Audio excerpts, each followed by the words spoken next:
Hello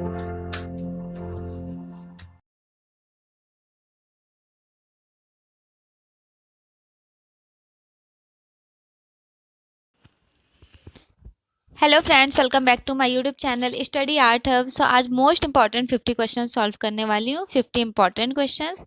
start करते हैं। Question first है आपके स्क्रीन पर। सुल्तानगंज से प्राप्त गुप्तकालीन बुद्ध की प्रतिमा की भाव भंगिमाएं क्या हैं? भाव भंगिमाएं लाइक अभय मुद्रा, धर्मचक्र प्रवर्तक मुद्रा, वितर्क मुद्रा या ध्यान मुद्रा। सो राइट आंसर इज ए, अभय मुद्रा।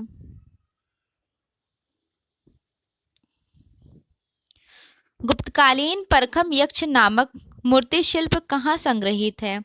कहाँ पर एग्जिबिट है? परखम यक्ष बहुत फेमस है। किस टाइम की है? गुप्तकालीन परखम यक्ष कहाँ पर एग्जिबिट है? नेशनल म्यूजियम दिल्ली, पटना संग्रहालय, भारत कला भवन काशी या मथुरा संग्रहालय। सो परखम यक्ष एग्जिबिट है मथुरा संग्रहालय में।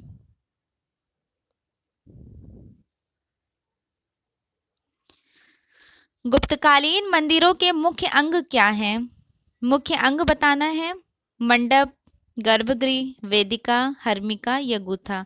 ये हो नहीं सकता क्योंकि सबसे पहले वेदिका बनती है, सेकंड देख लेते जगती बनती है, सेकंड वेदिका है, ये भी नहीं हो सकता।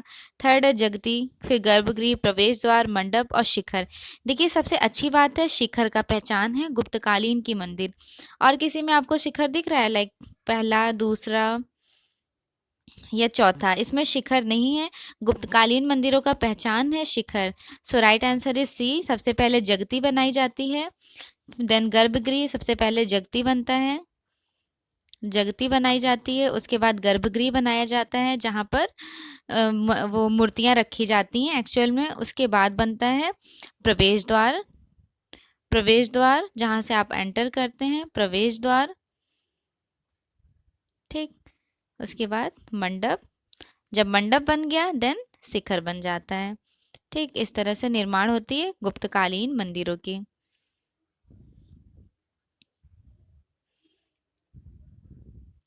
निम्नलिखित में से आलेखन आलेखन कला का बहुलता से प्रयोग किस शैली में हुआ है? आलेखन की बात हो रही है तो आलेखन जो फ्लोरल डिजाइन्स होते हैं वो गुप्त शैली में स्टार्ट हुए हैं। ये चोल में, ये पाल शैली या अभ्रंश शैली? तो देखिए पाल शैली में स्टार्ट हुआ है ताड़पत्रीय ग्रंथ का। अभ्रंश शैली में गोल्डन कलर्स के यूज़ किए गए हैं। चोल डायनेस्टी बेसिकली फेमस रही है लॉस्ट वैक्स प्रोसेस के लिए, जो बहुत फेमस ब्रॉन्ज की स्कल्पचर बनाई गई है। Bronze dancing girl, sorry dancing girl कह रही हूँ, नटराज। ठीक, नटराज। डांसिंग गर्ल यहाँ की नहीं है, नटराज है। डांसिंग गर्ल ऑल्दो जब हमने नाम ले लिया तो बता देते हैं, डांसिंग गर्ल बहुत फेमस है। डांसिंग गर्ल कहाँ की है? डांसिंग गर्ल तो ये मोहनजोदड़ो से मिली है, मोहनजोदड़ो से मिली है, मोहनजोदड़ो। ठीक, मोहनजोदड़ो से डांसिंग गर्ल मिली है। डांसिंग गर्ल का साइज बहुत इंपॉर्टेंट है, 10.5 इंटू 5 इंटू 2.5 ये डांसिंग गर्ल का साइज है। और डांसिंग गर्ल बनाई किस में गई है? तो ब्रॉन्ज मटेरियल में बनाई है। फर्स्ट लॉस्ट वैक्स टेक्निक में डांसिंग गर्ल बनाई गई है। ठीक, इसलिए हमने डिस्क्राइब कर दिया क्योंकि वो मैंने नाम ले लिया था तो मुझे लगा कि बताना बहुत ज़रूरी है। तो चोल काल की पहचान आपको पता है, पाल की भी पता है, अपभ्रंश की भी पता है। यहाँ पे पूछा जा रहा है आलेखन। तो आलेखन का सबसे पहली बार इन्वेंशन हुआ है गुप्त शैली में। ऑल्दो कहा जाता है कि अपभ्रंश शैली में भी सबसे पहली बार आलेखन का यूज हुआ है, लेकिन यहाँ पूछा जा रहा है बहुलता से प्रयोग गुप्त शैली में हुआ है। चंद्रगुप्त विक्रमादित्य द्वारा बनवाई गई लाट, लाट का नेम था लौह स्तंभ। लौह स्तंभ किस माध्यम में बनाई गई है? मटेरियल पूछा जा रहा है तो मटेरियल कौन सा था? आयरन में बनाई गई है, आयरन में बनाई गई है। ठीक है, बहुत फेमस है, चंद्रगुप्त मौर्य द्वारा निर्माण हुआ है। एक ऐसा लौह स्तंभ है जिसमें आज भी जंक नहीं लगा है, ये इसका सबसे अच्छा कैरेक्टरिस्टिक माना जाता है, सबसे बेस्ट एग्जाम्पल विशेषताएं हैं और आयरन से बनाई गई है। सारनाथ स्थित बुद्ध प्रतिमाएं किस पत्थर से निर्मित हैं? पत्थर पूछा जा रहा है तो ये सारनाथ में जो प्रतिमाएं बनी गई हैं, बनाई गई हैं किस काल की बनाई गई है? मौर्य काल की। तो मौर्य काल में सबसे पहचाना गया जो स्टोन है वो कौन सा है? लाल बलुआ पत्थर लाइक रेड सैंडस्टोन या granite, pink marble, white marble. तो कौन सा वाला सबसे ज्यादा करीबी आंसर है? चुनार बलुआ पत्थर, चुनार सैंडस्टोन या फिर रेड सैंडस्टोन। सारनाथ मौर्य काल की पहचान है, इस सैंडस्टोन का यूज किया गया है। और ये सैंडस्टोन कहाँ से मंगाया जाता? तो चुनार से। पटना संग्रहालय में संग्रहित चामर धारड़ी यक्षी बहुत फेमस यक्षी है। यह प्रतिमा किस काल से संबंधित है? लाइक मौर्य डायनेस्टी, गुप्त डायनेस्टी, कुषाण या फिर सुंग dynasty. Which one is the right answer? So right answer is A, Maurya dynasty में बनाया गया है। चावर धारड़ी यक्षी बहुत फेमस स्कल्प्टर है। और अगर मटेरियल पूछा जाए तो पिंक सैंडस्टोन से बनाई गई है। सैंडस्टोन, इवन पिंक ऑप्शन में जल्दी मिलता नहीं है, तो करीबी में आप समझ जाइएगा कि सैंडस्टोन ने बनाई गई है। इसमें ओप चढ़ाई गई है, मौर्यकालीन ओप चढ़ाई गई है। किसमें? तो इस चावर धारड़ी यक्षी में। और इनके हाथ में एक चावर धार इस तरह से एक गदा की तरह है। ठीक है, ये पहचान है इस स्कल्प्टर का, याद रखिएगा। चावर धारड़ी है, धारण की हुई है यक्षी, मौर्य डायनेस्टी की है। और कहाँ पर एग्जिबिट है? मोस्ट इंपॉर्टेंट टास्क ये है कि ये चावर धारड़ी कहाँ पर एग्जिबिट है? पटना संग्रहालय में एग्जिबिट है, पटना संग्रहालय में। जितने भी लाइंस बताई हूँ अच्छे से रिमाइंड कीजिएगा, ये सारे लाइंस एग्जाम में आए हुए हैं। नेक्स्ट है, सारनाथ के स्तंभ के परगहे की चौकी पर 4 पशु आकृतियां उत्कीर्ण हैं। तो देख लियो 4 पशु आकृतियां कौन कौन सी हैं, पहचानना है। यहाँ पर गाय है, हो नहीं सकता। यहाँ गाय है, हो नहीं सकता। यहाँ पर है महिष, ये भी नहीं हो सकता। सो राइट आंसर इज डी। कभी कभी देखिए नियर अबाउट जल्दी जल्दी में पहचाना कीजिए कौन सी चीजें नहीं है। तो गाय है ही नहीं, उसके अकॉर्डिंग डी करेक्ट हो जाएगा। वृषभ भी है, घोड़ा भी है, शेर भी है और हाथी भी है। कुमार संभवम नामक रचना के रचनाकार कौन है? कालिदास, बाणभट्ट, दंडी या Bhavabhuti. So right answer is A, Kalidas. भारतीय कला का स्वर्ण युग मीन्स गोल्डन एज किस युग को कहा जाता है? कौन सा युग? स्वर्ण युग, golden age. Prehistoric age को, प्रागैतिहासिक काल को, या फिर मॉडर्न एज आधुनिक काल, या फिर मुगल एज मुगल युग, या फिर गुप्त काल। सो राइट आंसर हो जाएगा डी, गुप्त काल। और गुप्त काल करेक्ट हुआ जस्ट बिकॉज यहाँ भारतीय कला पूछा जा रहा है। और यहीं पर दे देता कि मुगल कला का स्वर्ण काल, सो कौन सा राइट आंसर हो जाता? सी राइट हो जाता। मुगल कला का स्वर्ण काल पूछा जाता तो जहांगीर का स्वर्ण काल, जहांगीर का स्वर्ण काल हो जाता। ठीक है, जहांगीर एज को मुगल कला का स्वर्ण काल कहा जाता है। नेक्स्ट है, अमरावती का स्तूप आंध्र प्रदेश में किस नदी के किनारे स्थित है? रिवर पूछ रहा है। Which one is the bank of river? Andhra Pradesh में नदी के किनारे है। कौन सी नदी के किनारे है? और कौन सा वाला स्तूप? बहुत फेमस स्तूप है अमरावती स्तूप, जो सातवाहना काल में बनाई गई है, सातवाहना काल में। और इसकी विशेषता क्या है? तो इसकी विशेषता रही है अमरावती स्तूप की बनाई किस मटेरियल में गई है? तो मटेरियल है मार्बल। पूछा जाए कि किस में बनाई गई है तो मार्बल में निर्मित है। और किसने बनाया है, निर्माण किसने करवाया? सातवाहना काल में कर्नल मैकेंजी, कर्नल मैकेंजी खोजकर्ता कहे जाते हैं। अमरावती स्तूप के किस नदी के किनारे है? गोदावरी नदी, कृष्णा नदी, वेदावती नदी या फिर चंपावती नदी। So right answer is B, Krishna नदी के किनारे अमरावती का स्तूप आंध्र प्रदेश में स्थित है। अशोक कालीन किस स्तंभ के परगहे को राष्ट्रीय चिन्ह का गौरव प्राप्त है? राष्ट्रीय चिन्ह का गौरव, राष्ट्रीय चिन्ह का गौरव प्राप्त है रामपुरवा स्तंभ, लौर्यानंदनगढ़ स्तंभ, सारनाथ स्तंभ या कौशाम्बी स्तंभ। So right answer is C, Sarnath स्तंभ। सारनाथ की 2 प्रसिद्ध मूर्तियां कौन सी हैं? 2 प्रसिद्ध मूर्तियां पूछी जा रही है। जितवंत का दान, राहुल को दीक्षा, विशाल बोधिसत्व, धर्मचक्र प्रवर्तक बुद्ध, कार्तिकेय गणपति। सो राइट आंसर इज ए, विशाल बोधिसत्व और धर्मचक्र प्रवर्तक बुद्ध।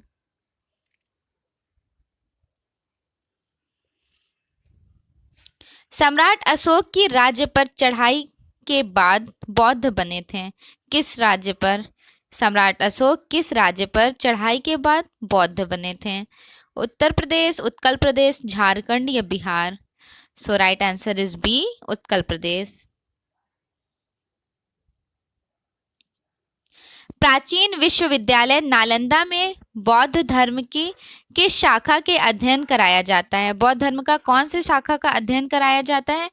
हेंगवेन के अनुसार, हनशान के अनुसार। हनशान जो है ये आए हुए थे चीन से और इन्होंने एजुकेशन ली थी नालंदा विश्वविद्यालय से। नालंदा विश्वविद्यालय किस टाइम का है? तो ये है गुप्त काल का है नालंदा विश्वविद्यालय। और पूछा जाए किसने निर्माण करवाया? कुमार गुप्त ने। ठीक। और कब हुआ? 415 में। ये टाइम ड्यूरेशन है नालंदा विश्वविद्यालय का। महायाना शाखा का, हीनयाना शाखा का, दोनों का, या इनमें से कोई नहीं? ह्वेनसान के अनुसार महायाना शाखा का अध्ययन कराया जाता है। और महायाना शाखा बेसिकली होता क्या है? महायाना, देखिए दो संप्रदाय हैं बौद्ध धर्म में, एक हीनयाना और दूसरा महायाना। ठीक है, अब डिस्क्राइब कर देती हूँ हीनयाना किसे कहते हैं और महायाना। हीनयाना में सिंबल्स की पूजा होती है, सिंबल्स में प्रतीकों की पूजा होती है। सेकंड है महायाना, महायाना में फुल फिगर्स, जो बुद्ध के फुल स्टैचूज होते हैं उनकी पूजा होती है। ये दोनों में डिफरेंस है। और महायाना शाखा से संबंधित शिक्षा दी जाती है नालंदा विश्वविद्यालय में। भारतीय वास्तुकला में सर्वप्रथम मेहराब युक्त प्रवेश द्वार कहाँ पाया गया? पूछा जा रहा है मेहराब युक्त प्रवेश द्वार मौर्य डायनेस्टी का है। ठीक, बहुत फेमस है, देख लीजिए कौन सा वाला है। लोमस ऋषि गुफा।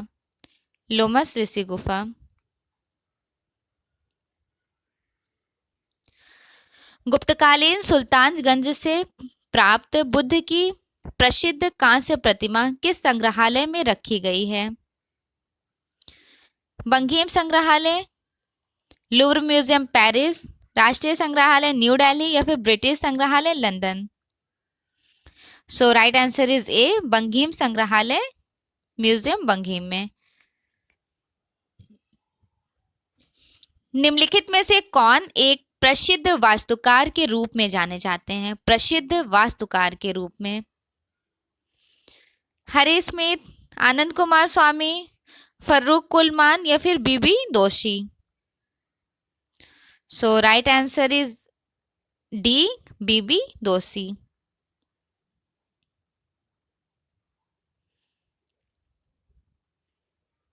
गुप्तकाल से संबंधित मूर्तियों में गंगा मूर्ति कला इनमें से किस जानवर पर खड़ी दर्शाई गई हैं? गंगा का क्या प्रतीक है? देखिए कुर्म हो जाएगा आपका यमुना का। और गंगा का कौन सा है? गंगा का है मकर मीन्स मगरमच्छ या मकर। ये किसका पहचान है? ये है गंगा का। और कुर्म है यमुना का। कुर्म होगा ये कछुआ कह लें, ये कुर्म कह लें, कहीं कुर्म लिखा हुआ आता है कहीं कछुआ। यमुना की पहचान है और मगरमच्छ मकर गंगा का पहचान है। तो यहाँ पे गंगा का पूछा जा रहा है, सो राइट आंसर ए हो जाएगा।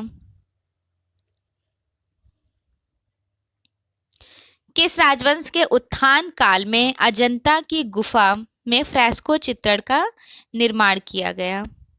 फ्रेस्को कौन से चित्र? तो फ्रेस्को सेक्को में अजंता में काम हुआ है गुप्त काल में। पकी हुई मिट्टी की ईंटों से बनाया गया सर्वप्रथम मंदिर कौन सा है? ईंटों से बनाया गया सर्वप्रथम मंदिर एमपी में है, मध्य प्रदेश में।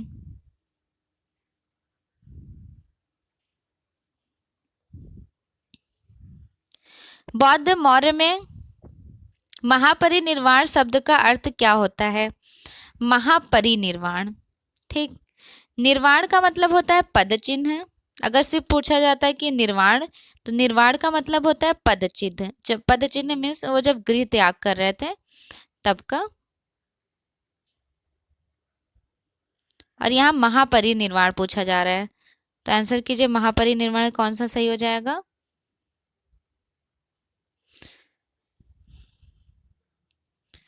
मृत्यु से। ठीक, महापरिनिर्वाण मीन्स मृत्यु। और मृत्यु का प्रतीक क्या है, तो मृत्यु का प्रतीक है स्तूपा। स्तूपा है मृत्यु का प्रतीक। और जब पद चिन्ह किसका प्रतीक है, पद चिन्ह है निर्वाण का प्रतीक, निर्वाण का। दोनों आया हुआ क्वेश्चन है इसलिए हमने एक्सप्लेन कर दिया। और मृत्यु का प्रतीक है समाधि का स्तूप। स्तूप मीन्स महापरिनिर्वाण।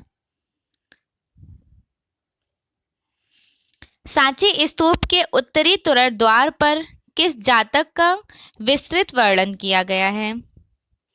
महाकपि जातक, बेसांतर जातक, छंदन जातक या इनमें से कोई नहीं। पूछा जा रहा है कि उत्तरी त्वरण द्वार पर, उत्तरी त्वरण द्वार पर बेसांतर जातक का वर्णन किया गया है।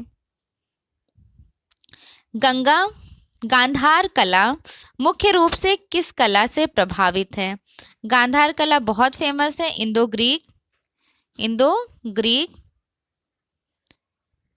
ग्रीक से, मीन्स यूनानी रोमन। सो राइट आंसर यहाँ हो जाएगा डी यूनानी, भारतीय यूनानी, इंडो ग्रीक। बौद्ध भिक्षु कहाँ निवास करते थे। निवास करना मतलब एक्चुअल में वो कहाँ रहते थे, बौद्ध भिक्षु। तो देखिए टू डिवाइडेशन किया गया है ना, एक है चैत्य और दूसरा है विहारा।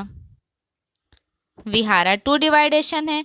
चैत्य मीन्स होता है प्रेयर हॉल जहां पर पूजा करते हैं, प्रेयर हॉल जहां बौद्ध भिक्षु पूजा करते हैं, पूजा स्थान। ठीक, पूजा वाला स्थान चैत्य कहा जाता है। सेकंड है विहारा means living place, living place जहां पर बौद्ध भिक्षु स्टे करते थे, रहते थे। तो वो कौन सा राइट हो जाएगा, ए राइट हो जाएगा। जस्ट बिकॉज विहारा मीन्स लिविंग प्लेस जहां पर वो रहते थे, जहां पर वो निवास करते थे। स्तूप प्रमुख रूप से किसका प्रतीक है। अभी हमने डिस्क्राइब किया था, स्तूप के बारे में पूछा जा रहा है और किसका प्रतीक है, सिंबल्स बताना है, समाधि का प्रतीक है। स्तूप का कुछ इस तरह होता है, स्तूप का एक्सप्लेन करते एग्जाम में पूछा जाता है कि कैसे इसका सीक्वेंस है। सबसे पहले मेधी बनाई जाती है, देन अंडभाग। ये वाला एरिया जो है ये मेधी है, मेधी। उसके बाद अंडभाग का निर्माण होता है, अंडभाग, देन हर्मिका। ये वाला एरिया हर्मिका है जहाँ पर बुद्ध के स्तूप रखे जाते हैं, हर्मिका। फिर यष्टि एक लकड़ी होती है, फिर इस पर छत्रावली, ये यष्टि हो गया, यष्टि। फिर ये जो एरिया है ये छत्रावली है, छत्रावली। ठीक,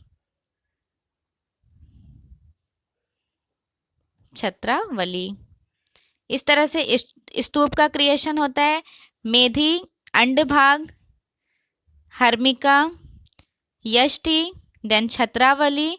उसके बाद बनाया जाता है प्रदक्षिणा पद, जहाँ पर चारों तरफ से घूमा जाता है, प्रदक्षिणा पद, प्रवेश द्वार, प्रवेश द्वार, फिर लास्ट में प्रदक्षिणा पद बनता है, प्रवेश द्वार फिर प्रदक्षिणा पद। ठीक, सीक्वेंस भी याद रखिएगा। मौर्यकालीन रचना इंडिका नामक पुस्तक के रचनाकार कौन है। Indica, William James, games princess, Megasthenes या कनिष्क। इंडिका पूछा जा रहा है तो इंडिका है मेगास्थनीज का। रामपुरवा बुल कैपिटल कहाँ स्थित है। राष्ट्रीय संग्रहालय न्यू दिल्ली, सारनाथ संग्रहालय उत्तर प्रदेश, पटना संग्रहालय बिहार या राष्ट्रपति भवन दिल्ली में। So right answer is D, Rashtrapati Bhavan Delhi में स्थित है बुल कैपिटल, मौर्यकालीन bull capital, Rampurva bull capital. ठीक है, मौर्यकालीन है ये। नेक्स्ट क्वेश्चन है, गुप्त काल की शोभा में मूर्ति कला महावराह, महावराह इनमें से किस स्थान पर स्थित है। महावराह ऑप्शन में है Udayagiri, Ujjain, Utkal Pradesh. So right answer is A, Udayagiri. गुप्त अवध की मूर्तियों में प्रमुख विशेषता कौन सी थी? प्रमुख विशेषता मतलब सबसे इंपॉर्टेंट कैरेक्टरिस्टिक पूछी जा रही है गुप्त अवध में। बालकनी और छतरी के साथ स्तूप, ये हो नहीं सकता। ग्रीको रोमन शैली और टेक्निक, ये नहीं हो सकता क्योंकि ये तो आ जाएगा इधर गांधारा का। देवताओं के चारों ओर हॉलों की विस्तृत सजावट, उभरी हुई नक्काशी, ये तो नहीं हो सकता, ये पहचान है उसकी खजुराहों की। C is the right answer. Just because गुप्त कालीन में किसका देखने को मिलता है? तो आलेखन, आलेखन मिलता है। तो आलेखन किसे कहते हैं? डेकोरेटिव चीजें बनाना, लाइक फूल पत्ती वगैरह। तो पूछा जा रहा है देवताओं के चारों ओर हॉलों में विस्तृत सजावट, decoration. So right answer is C. Sarnath के धमेक स्तूप का निर्माणकर्ता कौन थे? जो सारनाथ का धमेक स्तूप है उसके निर्माणकर्ता कौन थे? गुप्त शासक, कुषाण शासक, शुंग शासक या मौर्य शासक? देखिए धमेक स्तूप की बात हो रही है। धमेक स्तूप गुप्त काल में निर्माण हुआ है। संसार की सबसे प्राचीन लिपि कौन सी है? सबसे प्राचीन लिपि की बात हो रही है, वो भी संसार की। संसार की सबसे प्राचीन लिपि है ब्राह्मी लिपि। ब्राह्मी लिपि, ब्राह्मी लिपि सबसे प्राचीन लिपि है और सर्वप्रथम 1837 ईस्वी में, 37 ईस्वी में James princess, James Prinsep, James Prinsep ने सर्वप्रथम 1837 ईस्वी में इन्होंने लिपि पढ़ी। सबसे प्राचीन लिपि ब्राह्मी लिपि है। इवन मौर्य डायनेस्टी में 4 लिपि का खोज हुआ था। वो 4 लिपि कौन कौन सी थी?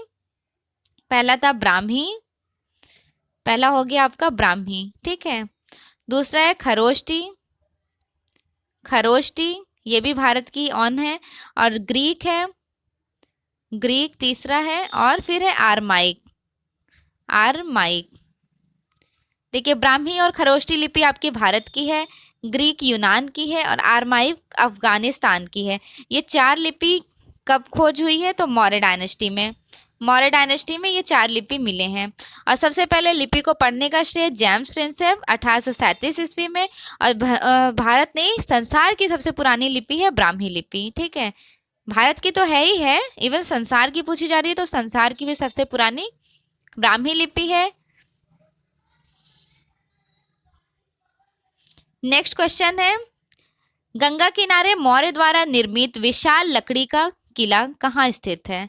विशाल लकड़ी का किला पूछा जा रहा है। तो विशाल लकड़ी का किला बिहार में, उत्तर प्रदेश में, मध्य प्रदेश में, या झारखंड में?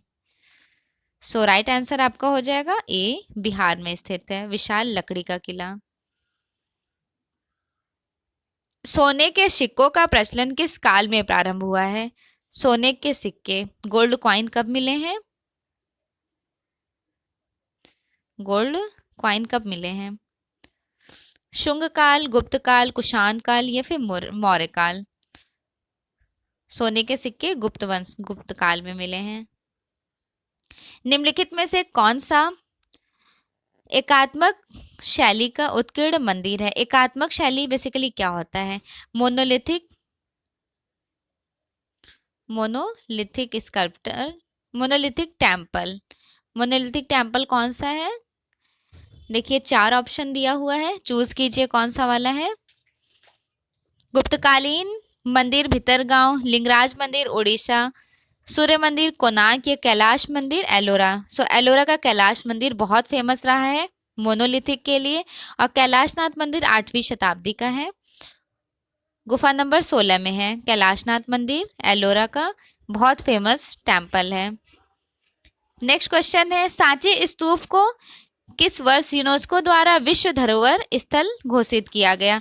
विश्व धरोहर के बारे में बात हो रही है। ऑप्शन में है 1989, 1976, 1963 या फिर 2003। So right answer is A, 1989। Kanheri गुफा किस धर्म से संबंधित है? जैन धर्म से संबंधित है या फिर हिंदू, बौद्ध, जैन व हिंदू दोनों? सो राइट आंसर इज सी, बौद्ध धर्म से संबंधित है। सांची स्तूप के स्थान को संस्थापन को नीचे से ऊपर का क्रम, नीचे से ऊपर का क्रम पूछा जा रहा है, वो भी स्तूप का। ठीक, स्तूप का नीचे से ऊपर, तो अभी हमने क्रिएट किया था स्तूपा, इस तरह से होता है उसका शेप, इस तरह से। ठीक है, तो नीचे से ऊपर का क्रम पूछा जा रहा है, तो नीचे से सबसे पहले आ जाएगा हमारा वेदिका, वेदिका आ जाएगा, फिर अंडभाग आ जाएगा, हर्मिका, देन छत्रावली। ये वाला एरिया वेदिका हो गया, ये वाला एरिया अंडभाग हो गया। इसे हर्मिका कहते हैं, जहाँ बुद्ध के स्तूप वो सबसे पवित्र स्थान हर्मिका को माना जाता है, बुद्ध के अवशेष रखे होते हैं। लास्ट में छत्रावली, तो प्रदक्षिणा पद वगैरह बनता है। गौतम बुद्ध ने अपना प्रथम प्रवचन कहाँ दिया था? प्रथम प्रवचन वैशाली में, बौद्ध गया में, राजगृह में, या फिर सारनाथ में? So right answer is D, Sarnath में इन्होंने प्रथम उपदेश दिया या प्रथम प्रवचन दिए थे गौतम बुद्ध। और गौतम बुद्ध ने सर्वप्रथम अपनी शिक्षा पीपल के पेड़ के नीचे बौद्ध गया में ली थी। चैत्य गुफाओं का उपयोग होता है, चैत्य बेसिकली क्या होता है? अभी हमने चैत्य और विहारा के बारे में एक्सप्लेन किया था। चैत्य मीन्स प्रेयर हॉल, पूजा गृह, और विहारा मीन्स प्रार्थना, निवास स्थान, और चैत्य मीन्स प्रार्थना या उपासना। सो ए इज द राइट आंसर। ए है चैत्य गुफाएं, जहाँ पे प्रार्थना की जाती है, उपासना की जाती है। और विहारा क्या होता है? विहारा जहाँ पे बौद्ध भिक्षु रहते हैं। दोनों याद रखिएगा, दोनों इंपॉर्टेंट है। बराबर और नागार्जुन की पहाड़ी पर कितनी गुफाओं की नक्काशी हुई है? बराबर और नागार्जुन की पहाड़ी पर टोटल कितने हैं? 10, 12, 5 या 7? सो राइट आंसर इज सी, 5। विश्व का सबसे बड़ा स्तूप कहाँ स्थित है? विश्व का सबसे बड़ा स्तूप पूछा जा रहा है। सबसे बड़ा स्तूपा विश्व का, पहले बताइए विश्व का सबसे बड़ा स्तूपा कौन सा है? बोरोबुदुर स्तूप है। बोरोबुदुर स्तूप है विश्व का सबसे बड़ा स्तूप। कहाँ पर है? जावा इंडोनेशिया में है। जावा इंडोनेशिया में है, और ये विश्व का सबसे बड़ा स्तूप है। बिहार में बनी बैठक को क्या कहते हैं? बनी बैठक को, बिहार में बनी बैठक को कहते हैं प्रत्युत्थान शाला। धर्मराजिका स्तूप किस शासक द्वारा बनवाया गया था? धर्मराजिका स्तूप के बारे में बात हो रही है। धर्मराजिका स्तूप है सारनाथ में, अशोक के शासनकाल में इसका निर्माण हुआ है। मूर्तियों पर ओबदार पॉलिश किस शासनकाल में हुआ है? किस शासनकाल की विशेषता रही है? मूर्तियों पर ओबदार पॉलिश मौर्य डायनेस्टी में ओब चढ़ाने का शुरुआत हुआ था। शुरुआत तो देखिए इंडस वैली सिविलाइजेशन से ही हो चुका था, लेकिन मौर्य डायनेस्टी में सबसे ज्यादा फ्लोरिश्ड हुआ है, तो ज्यादा से ज्यादा मौर्य डायनेस्टी को ही सही कीजिएगा, वही सही होता भी है। नेक्स्ट है 5वीं शताब्दी के ध्यानमग्न बुद्धा किससे संबंधित हैं? देखिए ध्यानमग्न बुद्धा बोल जाइए, यहाँ पे 5वीं शताब्दी आ गया है, तो 5वीं शताब्दी ये हो नहीं सकता, ये तीसरी का, ये नहीं हो सकता, ये नहीं हो सकता। गुप्त काल है 5वीं शताब्दी, गुप्त काल करेक्ट हो जाएगा। निम्नलिखित में से किसका प्राचीन नाम ऋषिपत्तन है? ऋषिपट्टन नहीं, ऋषिपत्तन। ठीक, ऋषिपत्तन है, सॉरी रॉन्ग टाइपिंग हो गया। ऋषिपत्तन किसका प्राचीन नाम था? सारनाथ का प्राचीन नाम ऋषिपत्तन था। ठीक, नेक्स्ट क्वेश्चन है रिवेरा गॉडेस गंगा का संबंध किस संग्रहालय से है?